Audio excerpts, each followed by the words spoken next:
మహాభారతంలో ముఖ్యంగా మనం తెలుసుకోవాల్సింది పంచపాండవుల గురించి. పంచపాండవులలో మూడవ వాడు అర్జునుడు. అర్జునుడు పాండవ మధ్యముడు. మహాభారత ఇతిహాసంలో ఇంద్రుడి అంశ. అస్త్ర విద్యలో తిరుగులేని వీరుడు. పాండురాజు సంతానం. కుంతికి ఇంద్రుడికి కలిగిన సంతానం. అర్జునుడి యొక్క జననం. పాండురాజుకు మొదటి భార్య అయిన కుంతీదేవి ద్వారా సంతానం కలగలేదు. కుంతీదేవికి చిన్నతనంలో దుర్వాస మహాముని నుంచి ఒక వరాన్ని పొంది ఉంటుంది. ఈ వరం ప్రకారం ఆమెకు ఇష్టమైన దేవతలను ప్రార్థించడం ద్వారా సంతానం కలుగుతుంది. కుంతీదేవి మొదట యమధర్మరాజును ప్రార్థించింది. యుధిష్ఠిరుడు జన్మించాడు. వాయుదేవుని ప్రార్థించింది. భీముడు జన్మించాడు. చివరగా దేవేంద్రుని ప్రార్థించింది. అర్జునుడు జన్మించాడు. ఇలాగే కుంతి మాద్రీదేవికి ఆ మంత్రం ఉపదేశించి, ఒక్కసారి మాత్రమే ఈ పని చేస్తుంది, నీకు ఎవరి కావాలో కోరుకోమనగా ఆవిడ తెలివిగా ఒకే మంత్రానికి ఇద్దరు జన్మించేలా దేవ వైద్యులైన అశ్విని దేవతలను ప్రార్థించి ఇద్దరు పిల్లల్ని పొందింది.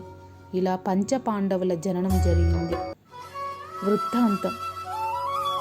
మహాభారతం అర్జునుని సంపూర్ణ వ్యక్తిత్వం కలవానిగాను, ఆరోగ్యకరమైన దృఢమైన అందమైన శరీరం, ఆరోగ్యకరమైన మనస్సు కలవానిగాను, ప్రతి తల్లి తండ్రి, ప్రతి భార్య, ప్రతి స్నేహితుడు గొప్పగా చెప్పుకోగల వ్యక్తిత్వం ఉన్నవానిని అభివర్ణించింది. మొత్తం నలుగురిని వివాహమాడాడు.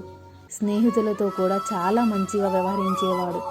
గొప్ప వీరుడైన సాత్యకి అర్జునుడికి మంచి స్నేహితుడు.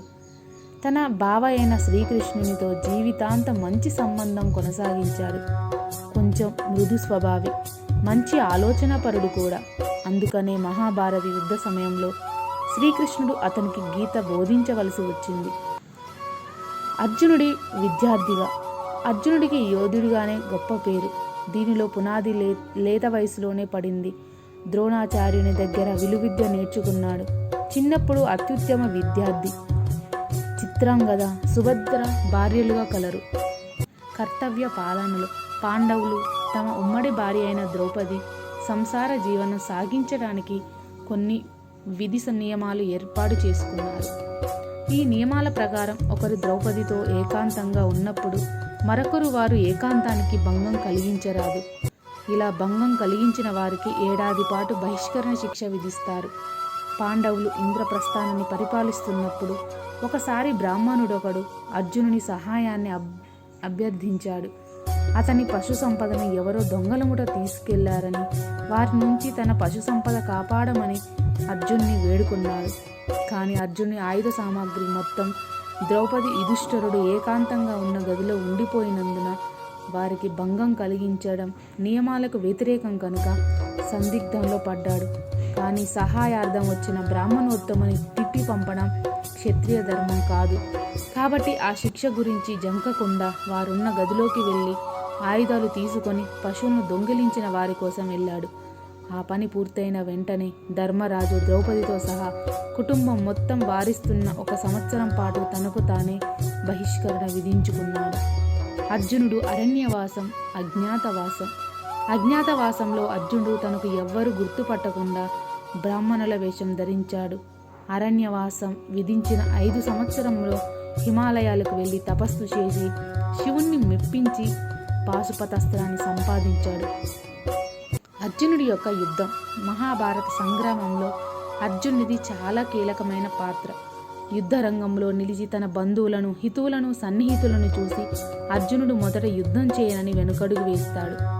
కానీ రథసారథి బావయ్య అయిన శ్రీకృష్ణుడు కర్తవ్యాన్ని ఉపదేశిస్తాడు. దీనినే హిందూ సంస్కృతి భగవద్గీత అంటారు. ఇది హిందువుల్లో చాలా పవిత్రమైన గ్రంథం. యుద్ధనాంతరం. మహాభారత సంగ్రామానంతరం పాండవులు హస్తినాపురానికి చేరుకున్నారు. గొప్ప విజయం, కౌరవులకు మద్దతు పలికిన అనేక మంది రాజులను ఓడించడం మొదలైన అనేక కారణాల వల్ల వారు అశ్వమేధ యాగం చేయని సంకల్పించారు.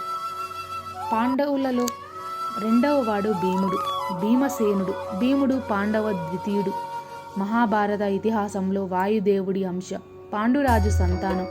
కుంతికి వాయుదేవునికి కలిగిన సంతానం. బాల్యం.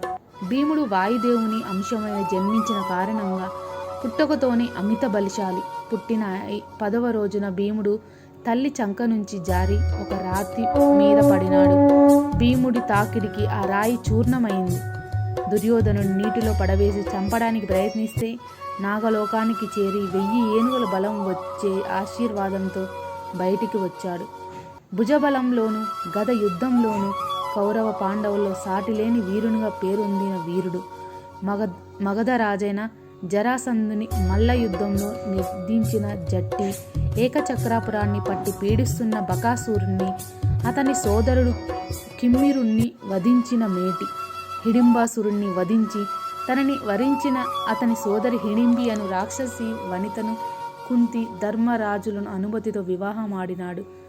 వారిరువురికి కలిగిన సంతానమే మహాభారత యుద్ధమందు తన మాయాజాలముతో వీరంగము చేసి ప్రసిద్ధుడైన ఘటోత్కచుడు.